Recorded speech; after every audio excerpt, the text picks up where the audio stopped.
نحمده ونصلي على رسوله الكريم. فأعوذ بالله من الشيطان الرجيم. بسم الله الرحمن الرحيم. ربنا وابعث فيهم رسولا منهم يتلو عليهم آياتك ويعلمهم الكتاب والحكمة ويزكيهم إنك أنت العزيز الحكيم. وقال تعالى: قالوا سبحانك لا علم لنا إلا ما علمتنا إنك أنت العليم الحكيم. وقال تعالى: لقد كان لكم في رسول الله أسوة حسنة. محترم حضرات، اللہ رب العزت کا بے حد احسان کرم فضل ہے. اللہ جل جلالہ نے ہم سب کو حضور نبی کریم شفیع المذنبین رحمت للعالمین وجہ کائنات آقا نامدار حضرت محمد علیہ السلام کی امت میں پیدا فرمایا. سب سے بڑی نعمت یہی ہے جو اللہ نے ہم سب کو عطا فرمائی ہے، اور اسلامی مہینوں کے اعتبار سے یہ مہینہ ابھی جو شروع ہوا ربیع الاول کا مہینہ ہے، اور اس مہینے کو یہ فضیلت اور اعزاز حاصل ہے کہ اس میں محسن انسانیت رحمت للعالمین شفیع المذنبین محمد مصطفیٰ صلی اللہ علیہ وسلم کی ولادت باسعادت ہوئی. اور ربیع عربی زبان میں کہا جاتا ہے بہار کو، یعنی بہار کا جو موسم ہے اس کو ربیع کہا جاتا ہے. اور بہار جب آتی ہے تو درختوں کے پتے، پھول، ہر چیز یہ جو ہے کھل جاتے ہیں، اور ہر طرف جو ہے ایک خوشی والا ماحول بن جاتا ہے کہ بہار آ گئی ہے. تو اسی مناسبت سے یہ نام ربیع رکھا گیا، اور اسی ربیع الاول کے مہینے میں سرور کائنات وجہ کائنات حضرت محمد علیہ السلام وہ اس دنیا میں تشریف فرما ہوئے. حضور صلی اللہ علیہ وسلم کی ذات وہ ذات ہے کہ ایک مسلمان کا اپنا تعارف، ایک مسلمان کو اپنے خاندان کا تعارف، اپنے آباء و اجداد کا جاننا اتنا ضروری نہیں ہے جتنا کہ حضرت محمد علیہ السلام اور حضور علیہ السلام کی ذات، آپ علیہ السلام کے خاندان اور ان ساری چیزوں کی معلومات ہونا ضروری ہے. اتنا ضروری ایک مسلمان کے لیے اپنی ذات کا، اپنے خاندان کا بھی جاننا ضروری نہیں ہے، کیونکہ سب سے زیادہ حق اللہ رب العزت نے النبی اولیٰ بالمؤمنین من انفسہم، اللہ رب العزت فرماتے ہیں کہ حضرت محمد صلی اللہ علیہ وسلم کا حق اے مومنو تم پر سب سے زیادہ ہے. اللہ جی کتنا زیادہ ہے؟ مال سے زیادہ، اولاد سے زیادہ، کاروبار سے زیادہ، اس پوری کائنات سے زیادہ. اللہ نے فرمایا نہیں، من انفسہم، جو تمہارے جسم میں روح چل رہی، جو جان میں نے تمہارے اس بت کے اندر ڈالی، اس جان سے زیادہ بھی حق ہے تو حضرت محمد علیہ السلام کا ہے، وجہ کائنات کا ہے، ان کا حق سب سے زیادہ ہے. تو لہذا نبی علیہ السلام کے بارے میں جاننا، حضور علیہ السلام کے خاندان کے بارے میں جاننا، یہ ایک مسلمان کے لیے بے حد ضروری ہے اور سب سے اہم چیز ہے. سب سے اہم چیز یہ ہے کہ حضرت محمد علیہ السلام کا تعارف ایک مسلمان کو پتہ ہو، اور حضور علیہ السلام کو اللہ رب العزت نے حضرت ابراہیم علیہ السلام کی ذریت سے، حضرت ابراہیم علیہ السلام کے نسب سے پیدا فرمایا، اور اللہ کے حبیب حضرت محمد علیہ السلام نے خود فرمایا کہ میں اپنے ابا حضرت ابراہیم علیہ السلام کی دعاؤں کا ثمرہ ہوں، کہ میں اپنے والد جد امجد حضرت ابراہیم علیہ السلام کی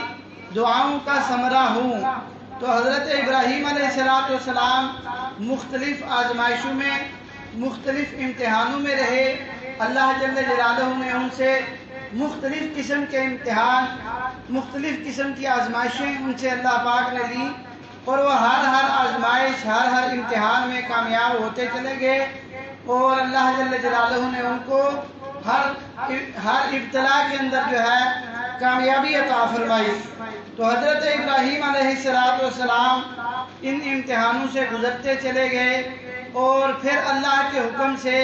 اللہ کے گھر کی تعمیر شروع فرمائی۔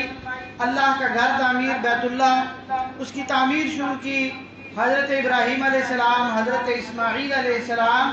دونوں جلیل القدر نبی ہیں، باپ بیٹے ہیں دونوں نے۔ حضرت اسماعیل اور حضرت ابراہیم نے وہ بیت اللہ کی تعمیر کی۔ اب اصول یہ ہے، جب مزدور کام کر لیتے ہیں تو وہ اس کام کا انعام، اس کام کی مزدوری وہ مالک سے مانگتے ہیں۔ تو ابراہیم علیہ السلام، اسماعیل علیہ السلام نے جب بیت اللہ کی تعمیر مکمل کر لی تو اللہ جل جلالہ کی بارگاہ میں یہ دعا کی، ربنا وابعث فیہم رسولا منہم یتلو علیہم آیاتک ویعلمہم الکتاب والحکمۃ ویزکیہم انک انت العزیز الحکیم، کہ اے ہمارے رب، ان لوگوں میں سے ایک ایسا رسول صلی اللہ علیہ وسلم مبعوث فرما جو انہی میں سے ہو، اور وہ رسول تیری آیتیں ان کے سامنے تلاوت کرے، اور ان کو کتاب کی باتیں سکھائے، اور ان کو پاک صاف بنائے۔ بلا شبہ آپ ہی بڑے زبردست حکمت والے ہیں۔ یہ اللہ جل جلالہ کے سامنے بیت اللہ کی تعمیر کے بعد حضرت ابراہیم علیہ السلام نے اللہ سے دعا کی، اللہ سے عرض کی کہ اللہ میری ذریت میں سے ایسا نبی بھیجیں کہ جو ان کی اصلاح کرے، قرآن کی آیتیں سکھائے، اور ان کو پاکیزہ بناتا چلا جائے۔ تو حضور علیہ السلام کا نسب، ہر نبی کا نسب وہ بہت اعلیٰ ہوتا ہے، اور اللہ پاک نبی کو جس خاندان میں بھیجتے ہیں وہ خاندان بہت اعلیٰ اور اشرف ہوتا ہے۔ حتیٰ کہ آقا نامدار وجہ کائنات حضرت محمد علیہ السلام نے فرمایا کہ جو بھی نبی آئے، کسی نبی کے نسب میں سے کوئی ایسا بندہ نہیں گزرا کہ جو گناہ کبیرہ کا مرتکب ہو، گناہ کبیرہ کا مرتکب ہو۔ حضرت آدم علیہ السلام سے لے کر حضرت محمد علیہ السلام تک جتنے انبیاء آئے، سب کے نسب فرمایا کہ اعلیٰ، پاک، اور جو ہے سب سے اونچے نسب میں انبیاء آتے رہے۔ اور حضور صلی اللہ علیہ وسلم نے فرمایا نبیوں کے نسب میں کوئی ایسا بندہ نہیں ہوتا کہ وہ گناہ کبیرہ کا مرتکب ہو۔ اور فرمایا نبی پاک علیہ السلام ابو سفیان سے جو سوال کیا وہ قیصر روم نے کہ وہ جو ہے نسب کے لحاظ سے کیسے ہیں، ان کا خاندانی جو ہے پس منظر کیسا ہے، تو وہ ابو سفیان اس وقت کہنے لگے کہ وہ تو بڑے عالی نسب کے مالک ہیں، بڑے اونچے نسب کے مالک ہیں۔ تو قیصر روم کہنے لگا کہ پیغمبروں کو اللہ ہمیشہ اسی طرح مبعوث فرماتے ہیں، جو پیغمبر ہوتا ہے اللہ جل جلالہ ان کو ایسے ہی بھیجتے ہیں کہ عالی النسب ہوتے ہیں، اعلیٰ نسب کے وہ نبی جو ہے مالک ہوتے ہیں۔ تو فرمایا کہ یہ بھی پھر حضرت محمد صلی اللہ علیہ وسلم بھی ضرور نبی ہیں، جس طرح تم بتا رہے ہو کہ وہ بہت اعلیٰ نسب کے مالک ہیں، تو یہ واقعتاً نبی ہیں، پاکیزہ نسب، اعلیٰ نسب، اونچے نسب کے مالک ہیں۔ حتیٰ کہ فرمایا کہ حضور صلی اللہ علیہ وسلم نے اپنے نسب حضور علیہ السلام کا جو نسب ہے، فرمایا کہ اس کے اندر زانی زانیہ گناہ کبیرہ یہ تو دور کی بات، اگر کوئی بندہ ناشکرا بھی ہوا تو اللہ جل جلالہ نے اس کو حضور علیہ السلام کے نسب سے بھی ہٹا دیا۔ اس کا جو واقعہ ایک ملتا ہے کتابوں میں، مثال حضرت ابراہیم علیہ السلام حضرت اسماعیل علیہ السلام کے گھر تشریف لائے، دروازے پہ دستک دی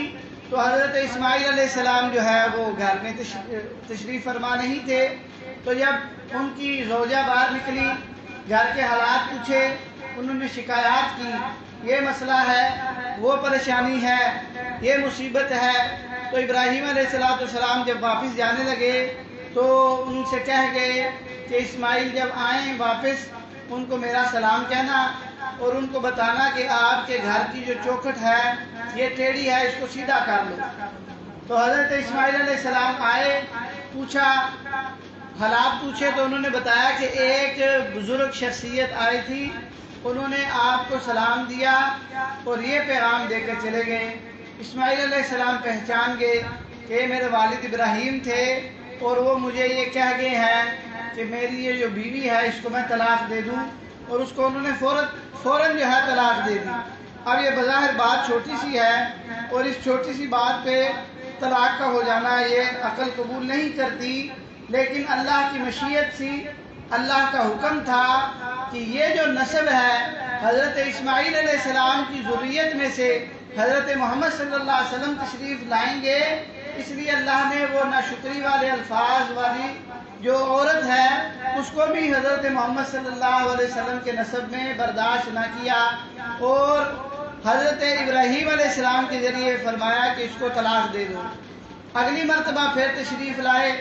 گھر کے حالات پوچھے، اس دفعہ جو خاتون تھی انہوں نے بڑے اچھے حالات اور جو اللہ کی شکر گزاری کے کلمات وہ بولے، تو ابراہیم علیہ السلام جاتے ہوئے کہہ گئے کہ آپ جو ہے اسماعیل کو میرا سلام دینا اور انہیں کہہ دینا آپ کے جو دروازے کی چوکھٹ ہے یہ بالکل ٹھیک ہے، اس کو قائم دائم رکھنا۔ تو جب واپس آئے سارا قصہ سنایا تو اسماعیل علیہ السلام سمجھ گئے اور کہنے لگے یہ میرے والد حضرت ابراہیم تھے اور وہ کہہ گئے ہیں کہ میں آپ کو موت تک اپنے ساتھ ہی رہوں، موت تک آپ کو اپنے ساتھ ہی رکھوں۔ تو یہ اللہ کا ایک جو ہے اللہ کا نظام ہے کہ ناشکرا بندہ حضرت محمد علیہ السلام کے نسب میں اللہ نے وہ بھی گوارا نہ کیا۔ اتنے عالی نسب کے مالک حضرت محمد علیہ السلام ہیں۔ حضور نبی کریم صلی اللہ علیہ وسلم کی ذات وہ ذات ہے کہ نبی علیہ السلام محبوب ہے، اللہ رب العزت نے اپنا محبوب ان کو بنایا، حبیب بنایا، حبیب کا لقب عطا اللہ جل جلالہ نے حضرت محمد صلی اللہ علیہ وسلم کو وہ عطا کیا۔ تو اللہ کے حبیب صلی اللہ علیہ وسلم کا نسب یہ بہت عالی، اللہ کے حبیب صلی اللہ علیہ وسلم کا نام مبارک محمد کا مطلب ہی تعریف کیا گیا، نام اعلیٰ، ہر چیز اللہ جل جلالہ نے حضور علیہ السلام کو وہ اعلیٰ عطا فرمائی، حتیٰ کہ وہ چیزیں اللہ نے عام نبیوں کو بھی نہ عطا فرمائی جو اللہ جل جلالہ نے حضور نبی کریم حضرت محمد صلی اللہ علیہ وسلم کو اللہ پاک نے عطا فرمائی تھی۔ اور نبی صلی اللہ علیہ وسلم جو ہے ربیع الاول کے مہینے میں وہ تشریف لائے اور نبی صلی اللہ علیہ وسلم کی ولادت بسعادت ان کے والد محترم حضور صلی اللہ علیہ وسلم کے وہ جو ہے اس دنیا سے پہلے ہی تشریف فرما ہو گئے، اور دادا جو تھے عبد المطلب ان کے گھر میں ہی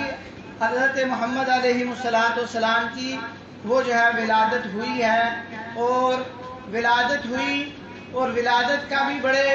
عجیب واقعات حضرت اماں آمنہ وہ فرماتی ہیں کہ جب مجھے حمل ہوا تو جیسے عام عورتوں کو ہوتے ہیں جو تکلیف ہوتی ہے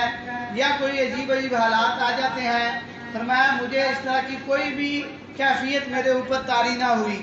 اور فرمایا کہ میں زمین پہ پاؤں رکھتی تو ایسے زمین ایسی نرم ہو جاتی جیسے کہ روئی کا گالا ہوتا ہے، جہاں سے میں چل کے جاتی ہر طرف سے سلام کی آوازیں مجھے آتی، اور کہتی ہیں اگر میں دھوپ میں جاتی تو اچانک میرے اوپر بادل آ کے سایہ کر لیتے۔ تو یہ معاملات وہ فرماتی ہیں کہ میں حضرت محمد صلی اللہ علیہ وسلم کی پیدائش سے پہلے ہی یہ میں چیزیں جو ہے دیکھتی آ رہی تھی۔ اور فرمایا کہ حضور صلی اللہ علیہ وسلم جب دنیا میں تشریف فرما ہوئے تو یہ پیر کا دن تھا، اور جو ہے تقریباً جو ہے صبح 4 بجے کا وقت تھا جب نبی علیہ السلام کی ولادت ہوئی ہے۔ اور فرمایا جیسے ہی آقا نامدار علیہ السلام دنیا میں تشریف فرما ہوئے تو جیسے عام بچوں کا ہوتا ہے کہ وہ جو غذا کی نالی ہوتی ہے وہ ماں کی اس غذا والی نالی کے ساتھ جڑی ہوتی ہے، فرمایا اس طرح کا کوئی جو ہے معاملہ نہیں تھا، صاف ستھرے فرمایا ختنہ شدہ اللہ کے حبیب علیہ السلام وہ دنیا میں تشریف فرما ہوئے۔ اور اماں آمینہ فرماتی ہیں دنیا میں آتے ساتھ ہی حضرت محمد علیہ السلام وہ فوراً سجدے میں تشریف لے گئے، فوراً سجدے میں آقا نامدار علیہ السلام وہ تشریف فرما ہو گئے، اور سجدے سے اٹھ کر شہادت کی انگلی سے جو ہے آسمان کی طرف اشارہ فرمایا، گویا کہ توحید کی گواہی آقا نامدار علیہ السلام نے دنیا میں آتے ساتھ ہی وہ دے دی۔ اور فرمایا کہ جب یہ معاملہ ہوا تو اماں آمینہ فرماتی ہیں کہ میں نے دیکھا کہ میرا جو کمرہ تھا وہ حجرہ تھا وہ نور سے بھر گیا، اور فرمایا کہ اس کے اندر سے مجھے وہ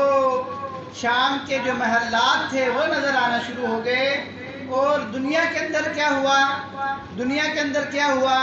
کہ فارس کے اندر کئی ہزار سال سے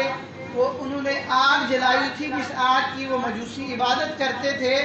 جس دن حضور علیہ السلام دنیا میں تشریف فرما ہوئے تو وہ آگ اچانک ہی بجھ گئی، اور روم کے اندر جو بڑے بڑے محلات کے کنگرے تھے وہ کنگرے جو ہے سب کے سب آ کے زمین پر گر گئے۔ اور اماں آمینہ فرماتی ہیں کہ مجھے وہ محلات یہ مناظر نظر آنا شروع ہو گئے، اور اس یہ جو نور والا ایک سلسلہ تھا اس کے اندر سے آواز آئی کہ یہ جو بچہ ہے یعنی حضرت محمد علیہ السلام ان کو لوگ مشرق مغرب کی ان کو سیر کراؤ، اور جو ہے جتنے بھی انبیاء ہیں ان سب نبیوں کی صفات اس بچے کے اندر بھر دو۔ وہ فرماتی ہیں کہ یہ سارے کا سارا سلسلہ جو ہے میں دیکھ رہی ہوں، اور یہ معاملات جو ہے وہ چل رہے ہیں، اور اس انداز میں حضرت محمد علیہ السلام دنیا کے اندر تشریف فرما ہوئے۔ محترم حضرات، جب حضور علیہ السلام کی پیدائش اور جو ہے ولادت ہو گئی تو اس کے بعد عرب میں یہ رواج تھا کہ وہ اپنے بچوں کو شہر میں نہیں رکھتے تھے کہ شہر کی آب و ہوا بچوں کو جو ہے بیمار نہ کر دے۔ دوسری بات یہ کہ وہ جو خالص عرب طرز پہ ان کی جو ہے وہ تربیت ہو جائے، اس لیے وہ اپنے سب بچوں کو پیدائش کے بعد وہ دیہاتوں میں بھیجتے، وہاں یعنی ان کی تربیت اچھی ہو، صحت اچھی رہے، زبان خالص ہو۔ اس لیے یہ عرب میں رواج تھا کہ وہ جو ہے اپنے بچوں کو دائیاں آتی اور جو ہے عربوں کے بچے لے جاتی اور ان کی پھر دیکھ بھال ان کی خدمت کرتی، ان کو دودھ پلاتی۔ اب انہی دنوں میں آقا نامدار حضرت محمد علیہ السلام جب دنیا میں تشریف فرما ہوئے تو وہاں سے دائیوں کا سلسلہ شروع ہوا، مکہ المکرمہ میں دائیاں آنا شروع ہوئی۔ انہی دائیوں میں سے ایک دائی حضرت حلیمہ سعدیہ رضی اللہ عنہا بھی ہیں جو بنو سعد سے جن کا تعلق ہے، اور ان کے قبیلے کی بہت ساری دائیاں جو ہے ان دنوں مکہ آئیں تاکہ بچہ حاصل کریں، اس کی خدمت کریں اور اس کے والدین سے اس کی خدمت کا جو ہے صلہ ہے وہ پائیں۔ اب جب ان کو اطلاع ہوئی یہ بھی سب تیاری کر کے اپنے جو ہے جو خاندان کی دائیاں تھیں ان دائیوں کے ساتھ یہ نکلی ہیں مکہ کی طرف تاکہ جو ہے میں بھی کوئی بچہ لے آؤں اور جو ہے اس کی جو ہے خدمت کروں، اس کی دیکھ بھال کروں۔ تو کتابوں میں لکھا ہے تاریخ کی کہ جتنی بھی دائیاں تھیں ان سب سے کمزور دائی اور جس کے حالات سب سے برے تھے دنیاوی اعتبار سے،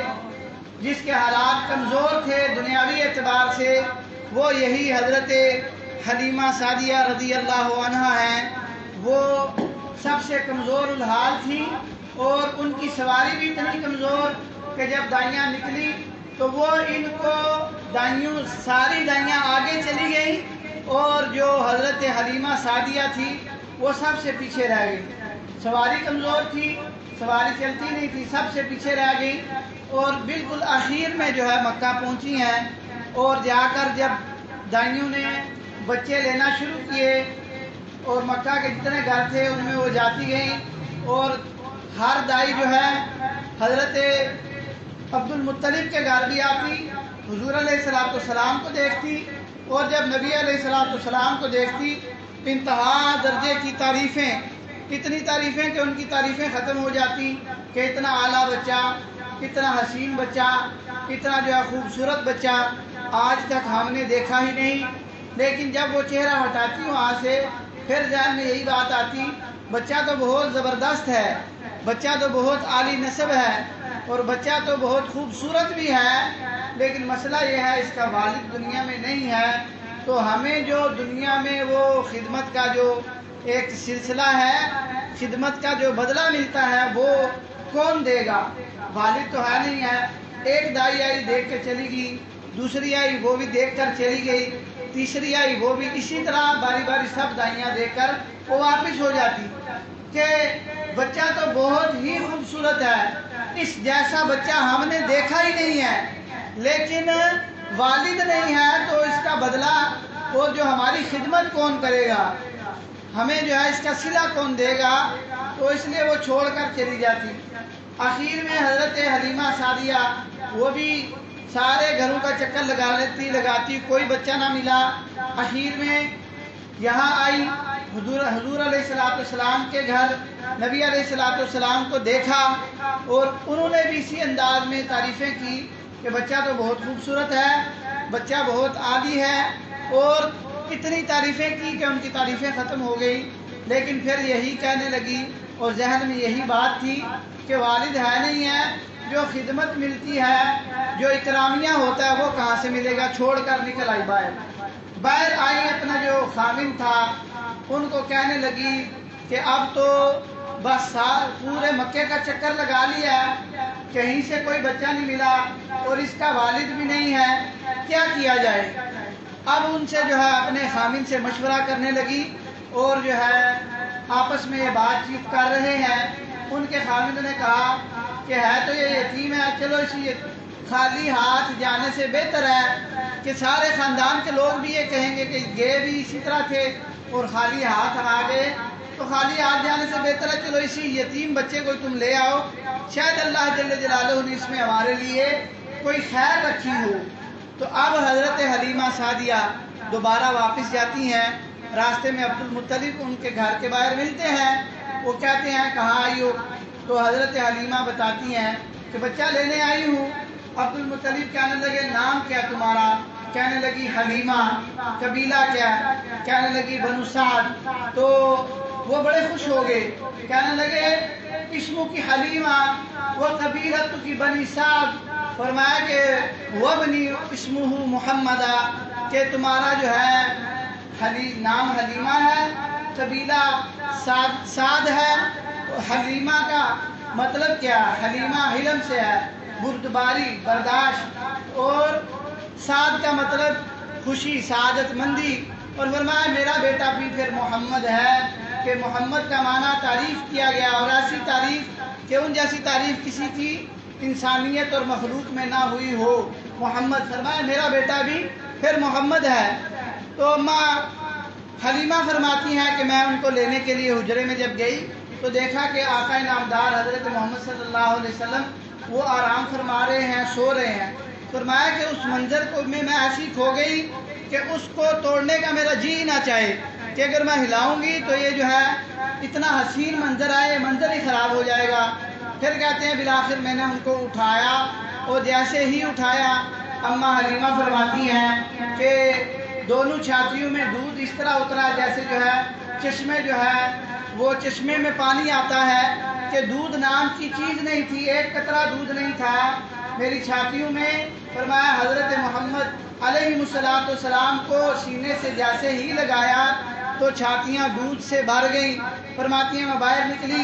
اب جو ہے خامن کو سواری پہ بٹھایا، حضرت محمد صلی اللہ علیہ وسلم کو لے کے پیچھے بیٹھی، سواری کو ہلاتے ہیں، سواری اپنی جگہ سے ہلتے نہیں، مارتے ہیں، مار کے سواری کو، وہ ہلے ہی نہ، اپنی جگہ جام ہو گئی۔ تو فرمایا کہ میرے خامن یہ کہنے لگے کہ اے حلیمہ یہ بچہ مجھے کوئی بڑا اونچے درجے کا لگتا ہے، ذرا اس طرح کرو اس بچے کو مجھے آگے پکڑاؤ اور پھر دیکھتے ہیں سواری چلتی ہے یا نہیں چلتی۔ تو کتابوں میں لکھا ہے کہ اماں حلیمہ کے شوہر جو تھے انہوں نے حضور علیہ السلام کو آگے اپنی گود میں پکڑا، پھر سواری چلی نہیں ہے، پھر سواری ایسی چلی کہ ایک جو دائی تھی اس کو کاٹا، دوسری کو کاٹا، سب سے تیز سواریاں ان کی تھی، سب سے کمزور سواری ان کی تھی، لیکن وہ ساری کی ساری سواریوں کو کاٹتی گئی اور سب کو ہی کاٹ دیا، سب سے آگے نکل گئی۔ سب دائیوں نے شور ڈالا کہ حلیمہ سواری تبدیل کر لی، تو وہ کہنے لگی سواری تبدیل نہیں کی ہے، سوار اب تبدیل ہو چکا ہے۔ تو کہتی ہیں اماں حلیمہ کہ میرا وہ گھر جو ظلمتوں کا جو ہے مرکز بنا ہوا تھا، برکت نام کی میرے گھر میں کوئی چیز نہیں تھی، اپنے محلے کی مشہور میں غریب اور مشہور میں جو ہے وہ جس طرح ہوتا ہے کم درجے کی عورت میں اپنے محلے میں مشہور تھی، اور ظلمتوں کا ڈیرا تھا، فاقوں کا ڈیرا تھا، پریشانیوں کا ڈیرا تھا میرا گھر۔ تو کہتی ہیں حضرت محمد صلی اللہ علیہ وسلم کو لے کر جب میں اپنے گھر میں داخل ہوئی مجھے ہر جگہ نور ہی نور، برکتیں ہی برکتیں محسوس ہوئیں۔ فرماتی ہیں اندر جا کے حضور علیہ السلام کو دودھ پلایا، ایک دائیں طرف سے دودھ پلا کے بائیں طرف سے پلانے لگی۔ آقا نامدار علیہ السلام نے اپنے لب مبارک جوڑ لیے اور نہیں پیا، کیونکہ اماں حلیمہ کے ایک اور بیٹے تھے عبداللہ۔ حضور علیہ السلام نے گویا کہ اپنے عمل سے بتایا کہ اے اماں میں یہاں دوسروں کے حق دینے آیا ہوں، یہ میرے بھائی کا حق ہے۔ تو فرمایا دوسری طرف سے انہوں نے منہ لگایا ہی نہیں، دودھ کو پیا ہی نہیں۔ فرماتی ہیں کہ میں نے اپنے دوسرے بیٹے عبداللہ کو بھی دودھ پلایا۔ اسی دوران وہ کہتی ہیں ہماری ایک اونٹنی تھی گھر میں بندھی ہوئی مریل، دودھ اس میں تھا ہی نہیں۔ کہتی ہیں میرے شوہر بھاگتے ہوئے آئے اور کہنے لگے اے حلیمہ بالٹی دو، وہ جو مریل اونٹنی اس کے اندر دودھ نہیں تھا، اس کے اندر دودھ تھنوں کے اندر بھر چکا ہے، بالٹی دو میں دودھ نکالوں۔ کہتی ہیں وہ بالٹی لے کر گئے، دودھ نکالا۔ اماں فرماتی ہیں کہ کئی دنوں کے فاقے کے بعد میں نے بھی اس دن خوب سیر ہو کر وہ دودھ پیا، میرے شوہر نے پیا، میری بیٹی شیمہ فرمایا انہوں نے دودھ پیا، اور کہتی ہیں اللہ کی قسم اس دن ہم ایسی نیند سوئے، اتنے سکون سے ہم سوئے ہیں کہ پوری زندگی میں ویسی نیند ہم نے نہیں کی ہے۔ یہ حضور علیہ السلام کی جو ہے وہ برکتیں ہیں۔ آقا نامدار حضرت محمد صلی اللہ علیہ وسلم کو وہ جو ہے اماں حلیمہ نے لیا، سینے سے لگایا، اللہ نے ان کے نام کو ایسا چمکا دیا تقریباً 1500 سال ہونے والے، اور قیامت تک کے لیے باقی جو دائیاں تھیں کوئی بڑے سے بڑا عالم، کوئی بڑے سے بڑا مفسر، کوئی بڑے سے بڑا مؤرخ، وہ جو باقی دائیاں آئی تھی کسی ایک دائی کا نام ثابت نہیں کر سکتا کہ وہ کون سی دائیاں تھی۔ کیوں؟ انہوں نے حضور علیہ السلام کو دیکھا پھر چھوڑ دیا، قبول نہ کیا، تو اللہ نے ان کے نام کو بھی ختم کر دیا۔ بس اتنا پتا کہ دائیاں تھی، کون تھی، کیا تھی، کہاں سے تھی، کوئی پتہ نہیں۔ اور دوسری طرف آئیے، یہ جو ایک کم درجے کی دائیہ تھی، کم درجے کی عورت تھی، اپنے محلے کی مشہور، جس طرح ہمارے عام عرف میں کہا جاتا ہے نا کمی درجے کے لوگ، کمی درجے کی عورت تھی اور مشہور تھی، بھائی یہ تو آئی غریب، اس کے گھر میں کچھ نہیں ہے، یہ ہمیشہ روتے رہتے ہیں، فاقے ہی فاقے ہیں۔ اس عورت کے نام کو اللہ نے کیسا چمکایا، ایسا چمکایا، اس عورت کا نام پتا، اس عورت کا خاندان پتا، اس عورت کے گاؤں پتا، اس عورت کو اللہ نے ایسے اعزاز عطا فرمائے کہ آج اس عورت کا نام لے کر حلیمہ حلیمہ میں بھی فخر کرتا ہوں، آپ سن رہے ہیں، آپ کو بھی فخر ہو رہا، نعت خوان اپنی نعتوں میں حلیمہ حلیمہ کر رہے، خطیب اپنے جو ہے خطبوں میں حلیمہ حلیمہ کر رہے، مفسر اپنی تفسیروں میں حلیمہ حلیمہ، محدث اپنی جو ہے حدیث بیان کرنے میں حلیمہ حلیمہ۔ قیامت تک کے لیے اللہ نے حلیمہ رضی اللہ عنہ ان کو شرف صحابیت عطا کیا، ان کی بیٹی کو شرف صحابیت عطا کیا، اور قیامت تک کے لیے اللہ نے نام چمکایا، کیونکہ انہوں نے حضرت محمد علیہ السلام کو اپنے سینے سے لگایا۔ اللہ نے ان کو جو ہے ایسی عزتیں عطا فرمائی کہ قیامت تک کے لیے دنیا میں اور قیامت کے بعد اللہ ان کو جو ہے اللہ نے ایسے جو ہے فضیلتیں دی کہ صحابیہ بنایا، اور رضا کے اللہ نے پروانے ان کو عطا فرما دیے۔ یہ وجہ کیا تھی؟ حضرت محمد علیہ السلام کو اٹھا کر اپنے سینے سے لگایا، اللہ نے ایسی عزتیں عطا فرمائی۔ تو محترم حضرات، ربیع الاول کا مہینہ شروع ہو گیا۔ اب اس مہینے میں آقا نامدار علیہ السلام کی تعریف، حضور علیہ السلام کی سیرت، حضور علیہ السلام کی نعتیں یہ خوب ہوں گی اور ہونی بھی چاہیے۔ سننا سنانا، حضور صلی اللہ علیہ وسلم کی نعت پڑھنا پڑھانا یہ عبادت ہے، ہونا چاہیے، بہت ضروری ہے۔ لیکن یہ ربیع الاول کا مہینہ ایک بہت بڑا پیغام دیتا ہے کہ جو شروع میں نے عرض کیا سارے کا سارا کہ آقا آتے ساتھ ہی سجدے میں گرے۔ اماں فرماتی ہیں آمنہ کہ جیسے ہی ولادت ہوئی، دنیا میں تشریف فرمانے کے بعد پہلا جو کام آقا علیہ السلام نے کیا، آتے ساتھ ہی سجدے میں گئے ہیں۔ محترم حضرات، بہت بڑا پیغام دیا آتے ساتھ ہی آقا نامدار علیہ السلام نے، اور فرمایا کہ اماں حلیمہ نے ان کو لیا، کوئی دائی ان کو قبول نہیں کر رہی تھی کہ یتیم ہے، اماں حلیمہ نے لیا، اللہ نے عزتوں سے نوازا۔ آج اس در یتیم کا جو دین ہے، دین اسلام، آج یہ بھی بالکل یتیم ہے۔ کوئی دین اسلام کی طرف مسلمانوں کی توجہ ایسی ہے کہ بالکل کمزور نہ ہونے کے برابر۔ تو فرمایا آج جو اس یتیم دین کو اپنے سینے سے لگائے گا، اللہ اس مسلمان کو بھی چمکائیں گے اور قیامت تک کے لیے اس کو عزتیں عطا فرمائیں گے۔ تو دنیا میں آتے ساتھ ہی اللہ کے حبیب صلی اللہ علیہ وسلم نے سجدے میں چلے گئے۔ اور پچھلے جمعہ میں بھی عرض کیا، دنیا سے تشریف فرما ہو رہے، حضرت علی کرم اللہ وجہ فرماتے ہیں کہ لب مبارک صرف حرکت کر رہے، اور جو ہے حضور صلی اللہ علیہ وسلم کے فرمایا کہ میں نے اپنے کان لب کے ساتھ لگائے اور سنا کہ آقا کیا فرماتے۔ اللہ کے حبیب فرما رہے الصلاۃ الصلاۃ، کہ اے میری امت نماز نہ چھوڑنا۔ آتے ساتھ دنیا میں محمد علیہ السلام کا عمل کیا؟ سجدے میں، کہ نماز کی گویا کہ اللہ کے حبیب نے پہلے دن سے ہی اپنی امت کو اشارہ دے دیا، تاکید کر دی دنیا میں آتے ساتھ ہی کہ نماز نہ چھوڑنا، اور دنیا سے جاتے ہوئے اپنی زبانی تاکید اس کے اوپر فرمائی، اپنی زبان مبارک سے اللہ کے حبیب ارشاد فرما گئے الصلاۃ الصلاۃ اتقوا اللہ فیما ملکت ایمانکم۔ سیرت کی جو مرضی کتاب اٹھائے، کسی بھی سیرت نگار سے پوچھے، اللہ کے حبیب صلی اللہ علیہ وسلم کی دنیا سے تشریف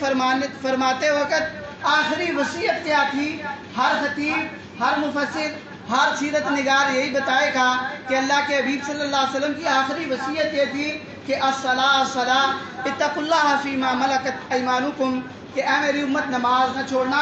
تو ہم جو ہے اس مہینے کی توسط سے، اس مہینے کی برکت سے یہ نیت کریں کہ اس میں اللہ کے حبیب صلی اللہ علیہ وسلم کی نعتیں بھی پڑھیں گے، سنیں گے بھی، اور جو عملی پیغام اللہ کے حبیب نے دیا، اور سب سے بڑی وصیت، اس نماز کو ہم زندہ کریں گے۔ کئی جگہ دیکھا گیا کہ محافل ہوتی ہیں نعتوں کی اور نماز تک فوت ہو جاتی ہے۔ اس درجے کا غلو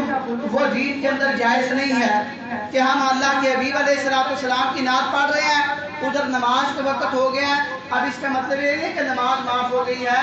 اب اس کو روکیں گے، نماز پڑھیں گے، اس کے بعد باقی اپنا پروگرام، اپنی محفل کو جاری رکھیں گے۔ یہ ہوتا ہے، یہ ویسی زبانی کلامی بات نہیں ہے کہ ہمارے معاشرے میں ہو رہا ہے کہ محافل ہو رہی ہیں لیکن نماز کا کسی کو فکر نہیں ہے۔ حالانکہ اللہ کے حبیب کی اول اور آخر دنیا میں آتے ساتھ عملی، دنیا سے جاتے ساتھ زبانی تاکید ہے نماز کی۔ تو ہم نماز کو زندہ کریں۔ نماز جب زندہ ہوگی تو باقی سارے کا سارا دین، سارے کے سارے احکامات وہ ہماری زندگی میں خود بخود زندہ ہوتے چلے جائیں گے۔ تو اللہ کے حبیب علیہ السلام کی اللہ پاک مجھے بھی، آپ کو بھی، پوری امت مسلمہ کو اعلیٰ درجے کی محبت عطا فرمائے، اور اللہ کے حبیب صلی اللہ علیہ وسلم کی اعلیٰ درجے کی تابعداری، فرما برداری عطا فرمائے۔ وآخر دعوانا ان الحمد للہ رب العالمین، سنتیں ادا فرمائے۔